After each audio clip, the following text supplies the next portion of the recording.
انسان کی انسانیت اس وقت ختم ہو جاتی ہے جب دوسروں کے غموں کا مذاق اڑانا شروع کر دیتا ہے۔ حضرت علی فرماتے ہیں کہ محنت کا پھل اور مسئلے کا حل رب دے گا۔ یہ مت سوچو کب دے گا، جب دے گا، بے حساب دے گا۔ اگر کسی کی تکلیف دیکھ کر تمہیں تکلیف ہونے لگے تو سمجھ لینا تم اللہ کے بنائے ہوئے بہترین انسان ہو۔ علم تمہیں راہ دکھاتا ہے اور عمل تمہیں مقصد تک پہنچا دیتا ہے۔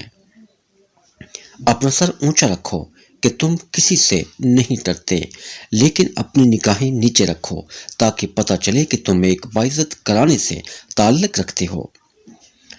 نماز پڑھا کرو، کوئی ملے نہ یا ملے، اللہ مل جاتا ہے، اور جب اللہ مل جاتا ہے تو سب کچھ مل جاتا ہے۔ بے فکر ہو جاؤ، اللہ مخلص دلوں کے ساتھ ناانصافی نہیں کرتا۔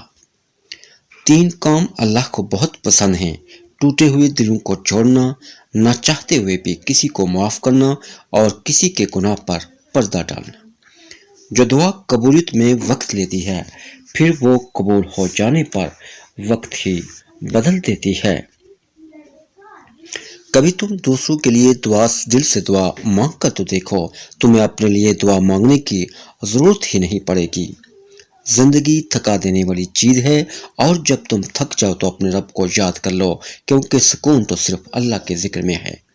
کبھی بھی کامیابی کو دماغ میں اور ناکامی کو دل میں جگہ نہ دینا، کیونکہ کامیابی دماغ میں تکبر اور ناکامی دل میں مایوسی پیدا کرتی ہے۔